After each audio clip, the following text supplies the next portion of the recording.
And second, I haven't seen anyone anywhere who's been more unwavering in his commitment to reveal the atrocities of the grooming gangs in the UK, which are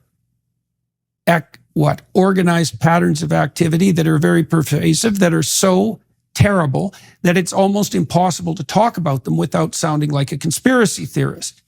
So now, there's no doubt that there are many things that you could accuse Tommy Robinson of, and many of those he would admit to. But to me, and also to my wife, fair enough. But the fact that he's pointed his finger at something that seriously needs to be attended to and has paid a major price for it is also not ignorable. It's like, do we expect someone who's brave enough to do that to also be perfect in every regard? That's asking a bit much, given that there's many people who, in principle, have moral characters much more unsullied than Tommy Robinson, who are cowering in silence constantly in the face of this absolute brutal atrocity. And so we interviewed him. And what did I think of Tommy? He's very articulate. He can certainly make a case for himself. And then I thought it was up to the audience to listen and to make their own judgment. Now, that was before the recent march that Robinson and his crew organized in London, which, in my estimation, I'm interested in your perspective, went as peacefully and well as the protests in Ottawa, which it was modeled after. And so I thought his crew handled that extraordinarily well. Now, in the aftermath of those protests, of course, all sorts of chaotic hell has broken loose. And, why don't you are much closer to such things than me. I mean, being a denizen of that country, I'm looking from outside, trying to make sense out of it. But my sense at the moment is that the UK is somewhat of a tinderbox. And so... Yes, and I wish it hadn't been so predictable. I wrote about this so many years, warned about it. The Strange Death of Europe was largely my last-ditch attempt to warn my own society of birth and other Western countries not to go down the path that they were precisely going down. And as a former government minister said in the Times a couple of days ago, the thing about my predictions on that was that I made them not with any glee, but in a spirit of deep lamentation about what was about to happen to my society. And as I see it, Tommy Robinson's a very interesting example of this whole thing. But let me just explain how I see it. This whole conflagration of recent days started when a 17-year-old went into a Taylor Swift dance class a couple of weeks ago now and started hacking at young girls with a knife. Killed 3 girls, 9-year-olds, thereabouts, wounded many others. And the news of that came out, and a very typical modern British, modern European, modern Western thing happened, which was that in the aftermath, people started to suspect something was being kept from them. Now, wiser heads would wait, but not everyone's a wise head after 9-year-old girls are bludgeoned to death, stabbed to death. So false information went out online saying that the attacker was had arrived on one of the many boats of illegal migrants that come across the English Channel every week. That was untrue. In fact, he was the son of immigrants from Rwanda. But people started to sense that there was a cover-up of some kind, or at least the news was being managed. The police in Britain seem always to think they're being very clever at this, and it's always seemed to me that they exacerbate every problem they put their mind to. They insisted that the young man was originally from Cardiff, capital of Wales, and people just sense there's something they're holding from us. Sure enough. Anyway, the point is that very unpleasant, ugly, and again, evil forces can get unleashed at such a time, the spirit of revenge. And some protests started peacefully at first, then some violent. A mosque was targeted nearby, and then violence started to spread out to other towns. Then Muslim communities started to arm up, in some cases literally, with people turning up with knives to defend their areas. This is all, and maybe it'll die down by the time this podcast has gone out, or maybe it'll get a lot worse. But the one thing you can say with absolute certainty is it's not going to go away, because all of this is the consequence of what I call the problem of primary and secondary problems. The primary problem in the UK, as in Europe in recent years, has been the total unwillingness of the political and other classes in the UK to address deep, deep concerns of the public. And when people said in recent days, how could anyone leap to such a conclusion that the attacker would be, and you go, because everyone's seen this before. You know, people don't actually forget very fast. The media class may, but they don't forget very fast that it's only 7 years ago that the son of Libyan migrants to the UK went and detonated a suicide bomb at an Ariana Grande concert in Manchester.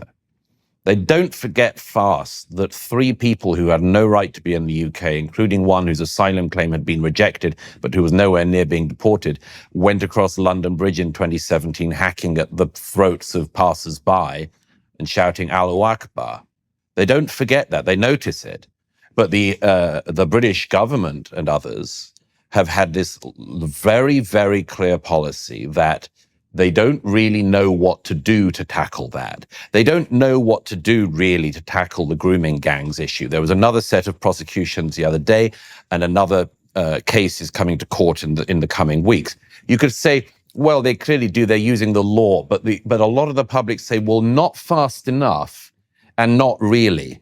There's an awful lot of rapists still walking around with girls who are their victims in the same towns, and the government knows that the public ascribe this to the government's immigration policies, its integration policies, but the government can't take responsibility for that because they've made that mistake now. The Conservative government that just left power, that said that they would bring migration down to the tens of thousands a year, left office with a net migration of legal migration at almost 750,000 a year, which is, by the way, completely unsustainable, but they just keep doing it anyway. The interesting thing that Tommy Robinson speaks to and has always spoken to is, what are you allowed to do about this or say about this?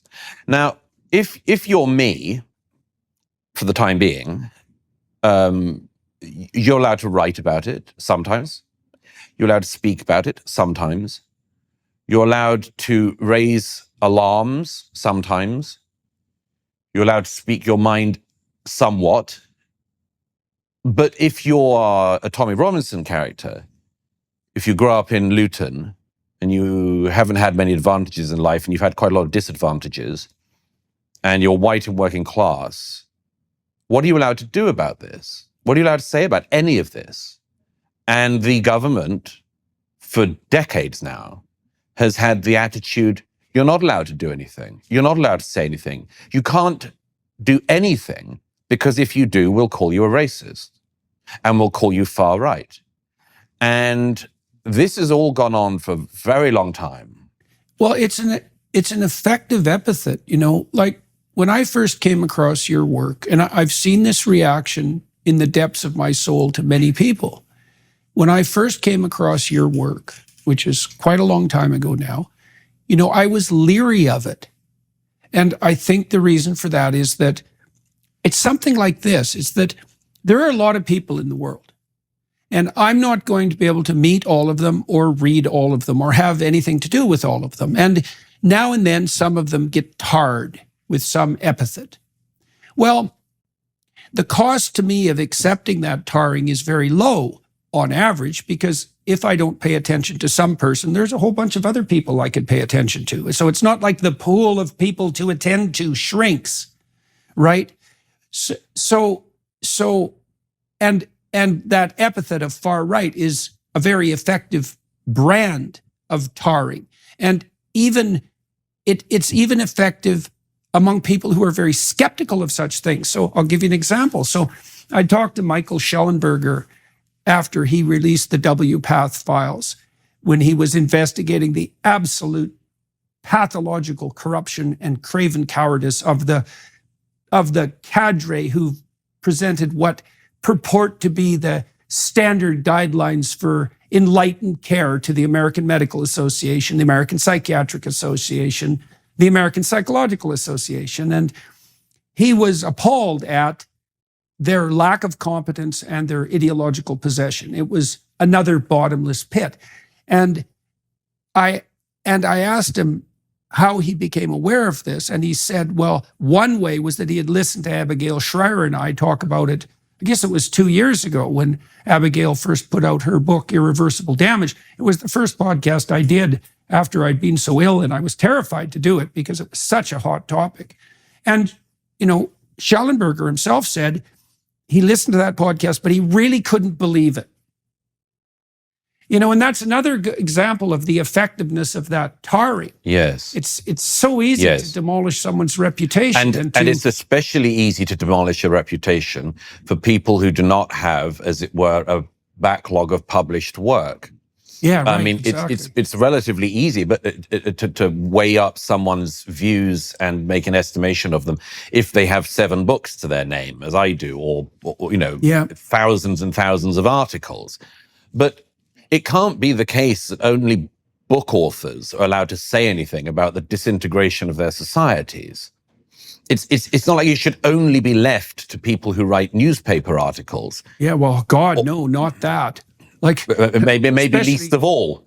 But then you go to this question, which has come up in Canada in recent years and is very live now in Britain, which is what are people allowed to do? Now, obviously, by the way, and I'm aware, as you always are, of the deep desire of bad faith actors to seize anything I say in this discussion and misrepresent it. So let me do a very boring piece of throat clearing, if I may.